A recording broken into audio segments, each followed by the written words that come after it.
Hey everyone, it's Jacqueline at Pixie Dust PhD. The day I'm recording this is Monday, October 9th, 2023. This is the month 44 creator update. We are going to skip the Disney news this month. I have some things pertaining to the channel and how folks are interacting that I want to address, and then I have a more fun and exciting announcement. Then of course we'll do stats, analytics, and revenue, both just for this month as well as lifetime for the channel. Before we really get into this multi-part rant, I do just want to warn folks that it may not be the most appropriate content for all ears. I'm not going to say anything explicit by any means, but I know if I had small children in the room, I probably wouldn't want them hearing this and necessarily asking follow-up questions, so there's your warning. If you do have some younglings around, maybe pause this video, come back to it at another time. Alright, so the past 3-ish weeks, I would say, have been a trying time for interactions with the channel. As per usual, I'm well aware that the people that probably need to hear this rant are certainly not watching the monthly creator updates. I know that you folks are really good eggs, friends of the channel, so this is not directed at you by any means. But if you have been around the channel for a while, you know that I'm the type of person that I need to complain, I need to get stuff out of my system, especially to people who will understand, so like the right target audience. In this case, because it's things dealing with the channel, I really feel like the venue where I need to vent is this monthly creator update. Something about the content on the channel the last month really ticked some DVC members off. And I'm a big proponent of, you can of course have your opinions, your experiential truth is valid, but there is a line with which things start to become badgering and rude and unnecessary. I also have a strong suspicion that the folks engaging in that type of behavior know that they're doing it and are doing it on purpose, because 98% of it comes directly to my email or in private messages. They never leave it in like the public comments on YouTube where other folks can be witness. In general, with comments on YouTube or posts on Twitter, anything like that, when I'm interacting with folks on the internet through typed out words, I try to always give them the benefit of the doubt.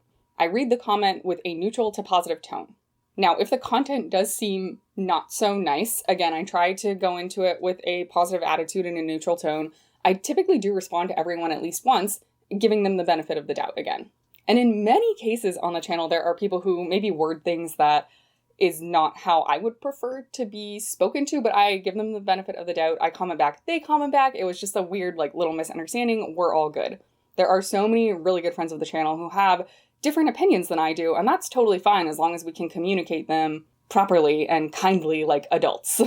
But unfortunately, a lot of these emails are going, they will send me something that probably isn't very nice, but I'm giving them the benefit of the doubt. I will respond and sort of either ask a question or prompt them to clarify something, and they'll respond and it'll just keep getting worse and worse.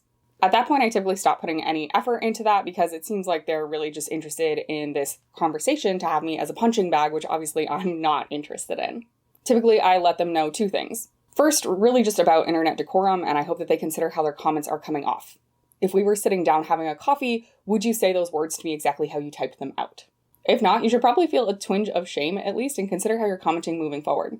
And then point 2 is, if you are interacting with other small creators, be it on YouTube or other social media platforms, try not to be a bully.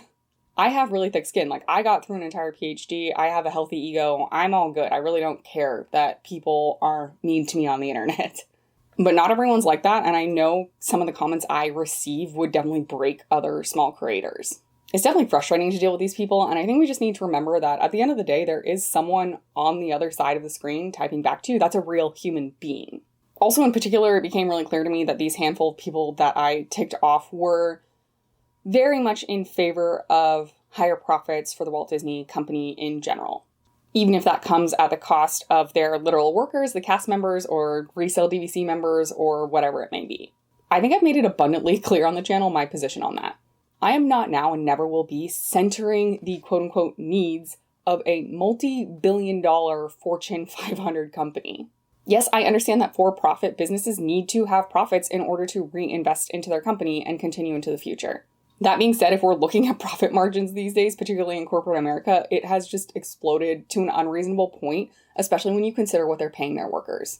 And with respect to DVC resale members, I am not at all concerned if the company has to give up a teeny tiny little bit amount of profit in order to let the resale members, for example, buy the second highest tier annual pass.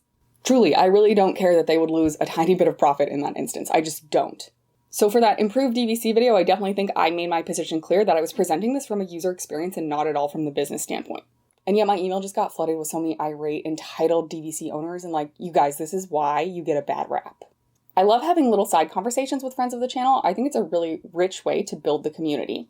That being said, if you're going to try to attack someone on something, don't make it such a tangential point. Like, I was never talking about the business aspect of DVC anyway, so why are you bringing that up as if it's valid? Anyway, so that was a lot. In the same vein, there is what I think is one individual harassing me and starting maybe a small smear campaign. It is pertaining to my recreational activities, let's call it, and everything they're saying is not true. Now, YouTube thankfully lets me just hide entire users, so it's very easy for me to hide all of their comments from all of their fake accounts. But again, they're bombarding my email, and I block them, and it's fine, but it is annoying and frustrating. Deranged individuals like this further exemplify why I have some pretty strong boundaries with privacy. A lot of you, in a totally genuine and well-meaning way, sort of ask about, my work or my last name or exactly where we live, that kind of stuff. And if we've built a rapport, we can surely take that off public comments and in DMs or in text messages or whatever, that's cool. But for public YouTube, I've had some people ask, why did I brand my channel Pixie Dust PhD and not just my first name, last name? Well, privacy is a real concern. So there is this, what I think is one individual, it can't be more than 2 or 3 people just based on the syntax of their sentences, posting lies about my lifestyle and harassing me to my email. And it's one thing to do that on YouTube and to my pixiedustphd@gmail.com email, but imagine if they knew my workplace and were emailing that kind of stuff to HR. Some people truly have way too much time on their hands, and while I don't enjoy dealing with it at all, at least this layer of privacy helps. And I know I'm not the most careful. I'm sure if you put effort into it, you could find out my last name, roughly where we live, where I work, all those kinds of things. But at least you would have to try. I'm not just offering it up on a silver platter. So I am going to continue to maintain that moving forward. Yeah, overall, it's been a really frustrating few weeks of interactions. I think some of you, have continued to be good eggs, good friends of the channel. We're having perfectly pleasant conversations in the comments, but there's been a lot of stuff going on behind the scenes. And I think at the end of the day, obviously, we're all allowed to disagree. I just think it needs to be respectfful. But if you're so intent on having your point of view heard and seen and acknowledged, I just think you could become your own content creator. You don't have to be yelling through the internet at current content creators to better represent your point of view. That's literally not the point of me being a content creator. I'm representing my point of view in a vast majority of cases. Many thanks to all of you who do interact in good faith. I genuinely appreciate it. You are definitely a big factor in helping me get through hard times like this. In better news, and a little bit in breaking the privacy rules we just talked about, our trip is coming up. The proper trip announcement and trip planning content won't drop on the channel until we are back from the trip. So in that sense, I am still maintaining the privacy. But knowing that these monthly creator updates get approximately 100 views, and the people who comment on them are, well known to me, they are definitely good eggs and friends of the channel, I feel pretty safe in this format disclosing that the trip is happening. My partner and I have had a rough month or so between some job stuff. Our dog got sick. She's fine now, thank God, but that was difficult. Some medical stuff. So yeah, we really need this vacation. Proper content from this trip won't be posted on the channel for quite a while. If you are more interested in a closer to live time look, it still will be delayed, but not months delayed, more like a couple hours or maybe a couple days delayed. There are ways we can make that work. I do tend to post my Instagram stories just to my close friend circle for things that are more in close to live time. If we have built up a rapport and you are on Instagram and want to see those close friend stories, let me know, leave a comment down below what your Instagram handle is. I also think that during the trip, I'm going to do more to post to my Ko-Fi. Likely, this will just be pictures of the parks or food and drinks that we're consuming. Again, not totally in live time, probably delayed, but, much closer than waiting months for whenever that vlog comes out. Those are the 2 compromises I'm willing to make in terms of sharing trip content much closer to when the trip is actually happening, while we're still on it.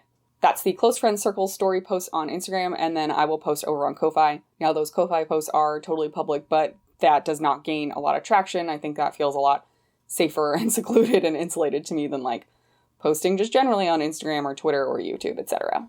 I'm really looking forward to it, and hopefully it'll be a totally magical time. With that, let's go ahead and get into stats and analytics. I am filming this on October 9th, so these stats only run through October 8th. We're a couple days short of the full monthly period. We had 6 proper videos posted in this last monthly period. It started with the Destination D23 news review, and then we went into the Riviera Tower Studios math video. Then last month's monthly creator update, the improved DVC video, parking at the Disney Resorts video, and then ride intensity with my friend Jen. Here was the top content by views this month. 3 of the top 5 were shorts, and there were 4 shorts overall this month. Topic-wise, this was fairly spread out between Disney World and DVC, nothing from Disneyland Paris, nothing from Disneyland California, only 1 Universal video, and then interestingly, the monthly creator update made it into this. I actually posted a vast majority of these this month, so that's cool. There were only 2 videos in the top 10 this month that weren't posted recently, and these are both room tours. Overall this month, I got 10,677 views from 8,158 unique viewers. 831 of those viewers were returning. Thank you so much for coming back. The past 3 months have been really strong for me in terms of returning viewers. I genuinely do appreciate it so much. I think it's been a rough couple months on the channel, but knowing that my solid base is here and supporting, that's just fantastic. In total this month, the channel amassed about 460 watch hours. There were about 78,000 impressions, with 40.9% of those impressions from YouTube, and overall we got 41 new subscribers. Over on Twitter, I am now following 1,468 accounts, and 1,098 are following me. And on Instagram, I am following 839 accounts, and 543 are following me. Moving into lifetime analytics, overall the channel now has just under 256,000 views, and just under 16,500 watch hours. In total, the channel has just under 2.6 million impressions, with 36.7 of those impressions coming from YouTube. And finally, the channel is now at 1,492 subscribers. Doing some reflections comparing this month to last month is pretty easy because last month was really bad. So obviously every stat was greatly improved month over month. We're back to over 10,000 views in the monthly period, and we'll probably get a few hundred more in the next couple days. Watch hours is also trending upward. We're in the mid 400s. Hopefully we can get back closer to 500 at some point. Impressions actually wasn't that different. It was an increase, I think, of about 5,000 impressions compared to last month, but certainly not all that dramatic considering how many more views I got compared to last month. But perhaps most importantly, last month, I think we only got 21 new subscribers in the full monthly period. And now in this monthly period, minus 2 days because we're doing this a little early, I have 41 new subscribers. So that is considerably better.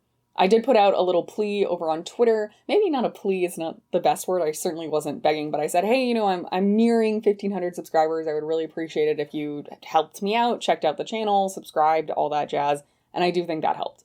Obviously, I really wanted to be at 1,500 subscribers before this monthly creator update, but hey, maybe they'll come while I'm on my trip. That'll be super fun. And lifetime, I would say things are going pretty well. We did pass 250,000 views lifetime, so that was a really cool milestone, as well as 16,000 watch hours. And lifetime month to month, I continue to make very small gains in terms of impressions from YouTube and those not subscribed. It does tend to be like 0.1 or 0.2%, but when you add that up, over the course of a year or whatever, I do think it's meaningful. In terms of revenue this month, it was estimated that I made about $36. That's about $18 for every 1,000 ad views, or just under $8 for every 1,000 views overall. And lifetime, we've made about $514. This is coming from about $17 for every 1,000 ad views, or about $2 for every 1,000 views overall. And you can see here in the month-to-month breakdown of the lifetime revenue of the channel that August was a clear delineation point. Before that, we were earning about $50 a month. August was about $30. September was about $40. We'll see what October ends up being. I did also want to note that this is the 1-year celebration of us being monetized. I hit the 1,000 subscriber mark last October, and I was well above the minimum watch hour amount already. This means overall we've made about $500 in revenue for 1 year of being monetized. That also makes it pretty easy to count subscribers. If we hit 1,000 subscribers last October and now we're just shy of 1,500, about 500 a year. That's not terrible. It's not great. I'm not blown out of the water, but I do think it's a good slow and steady pace. No specific discussion this month about the upcoming content to the channel. It really has not changed since the upcoming content we talked about in last month's monthly creator update. If you want a refresher, go ahead and check out that video. I'm trying to get this video posted on October 14th, so hopefully by the time it goes up, we are in Orlando. I probably will be very slow to comment back, or basically non-existent for the next few weeks because we will be on vacation, and then once we're home, I will just have a ton of stuff to catch up on. Thanks for your patience with me, and hopefully I can bring back just a huge boatload of content from the parks. I am thinking about doing a Q&A video for my trip. If that's something you would be interested in, let me know in the comments down below. I've seen some other creators do this and I find them really interesting, but I am also that nerdy person that likes talking about planning or wants to know very minute details, and I know that's not for everyone. Or frankly, if you have questions, you can just leave those in the comments down below and I'll do my best to get back to you. But again, I probably am in Orlando when you're commenting, so might not get back to you quickly. Happy Indigenous Peoples Day. If you all recently had or are having fall break, I hope you're having a great time. For those of you who celebrate Halloween, I hope you have a great time and please do be safe. Particularly if you're doing a bar crawl, remember to drink a lot of water. Stay with your friends. Make smart choices. Thanks again for being here and helping me craft a really great community of Disney fans. May the rest of your day be magical, and we'll see you real soon at Pixie Does PhD.